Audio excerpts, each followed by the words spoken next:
have a NFC implant in my hand. So this is a chip which I can program. I can open the door with it. I can double authenticate my Bitcoin wallet with this chip.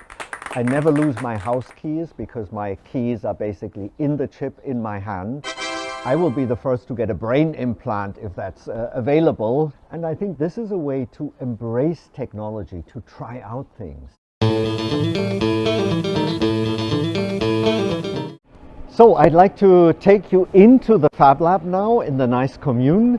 So this is the Fab Lab O with the STEAM education. You can see the different workshops here, like artificial intelligence for kids. On the weekend you will see lots of kids here. So let me take you inside. So we're inside the nice commune and the Fab Lab now. You can see the different professors all lined up from Tonji who hold the workshop. So we're now entering the Fab Lab, which is in the nice commune, and you can see it's a very, very creative space here. I think this is a great example of what I mentioned before, that it's the shift from hierarchies to hierarchies. So working in a network is much more important nowadays.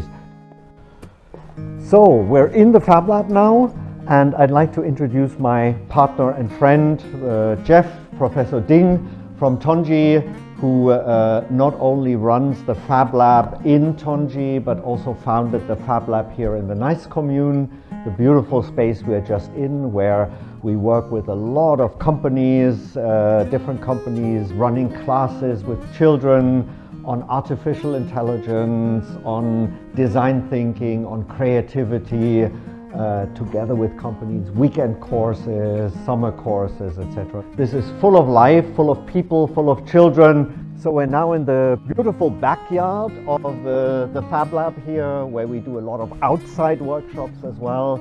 As soon as the weather is better, we use the outside and the inside space. So as we all know, we are living in a more and more digitalized world. And I have to say that I think as an entrepreneur nowadays, we have to embrace technology. We have to be curious, we have to try things out, we have to work with technology. And I think the future is a lot about how do we work together with technology and not against it. If that the more the world digitalizes, the more we need this human connection. The more we need also the interest in fabric, in materials, in touch and feel. Fab Lab building a global digital community and working in different ways together. This is the opportunity.